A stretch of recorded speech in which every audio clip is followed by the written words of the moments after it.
کہ جو chief justice صاحب کا فیصلہ آیا ہے جو غیر اسلامی بھی ہے اور غیر قانونی بھی،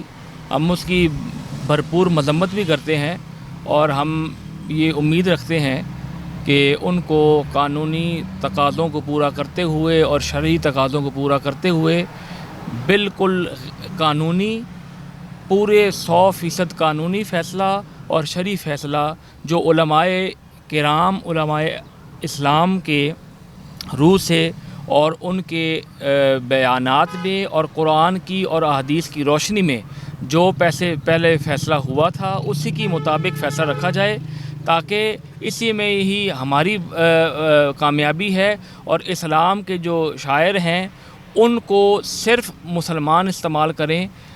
جو اقلیت جماعتیں ہیں جو غیر مسلم ہیں جو اس پاکستان میں رہ رہے ہیں ان کو پورے حقوق ملیں۔ ہم یہ نہیں کہتے کہ ان کو حقوق نہ ملیں۔ جو اقلیتیں جو اس پاکستان میں رہ رہی ہیں، چاہے وہ سکھ ہیں، ہندو ہیں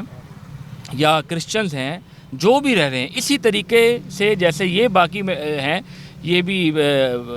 قادیانی بھی یہ اقلیت ہیں، اور یہ اسلام کا نام لے کر اسلام کے لیبل استعمال کر کے نہ یہ آذانیں دے سکتے ہیں۔ یہ قانونی ہے، یہ قانونی، ایک تو ہے قانونی حیثیت، ایک ہے شرعی حیثیت،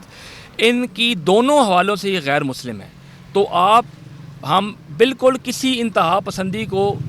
سپورٹ نہیں کرتے۔ قادیانیوں کو پورا رائٹ ہے وہ اس پاکستان میں رہیں، لیکن بطور غیر مسلم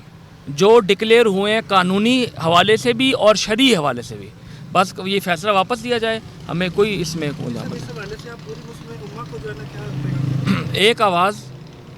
ایک آواز یہی کہ ما کان محمد ابا احد من رجالکم ولکن رسول اللہ و خاتم النبیین انا خاتم النبیین لا نبی بعدی۔ متعدد احادیث طیبات ہیں اور متعدد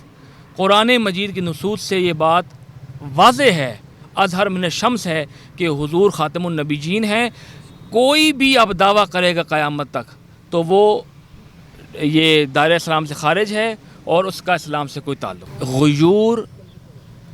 اسلام غیرت کا نام ہے، اسلام غیرت سے تعبیر کی جاتی ہے۔ اسلام پرامن مذہب ضرور ہے، لیکن جب ہمارے عقائد کو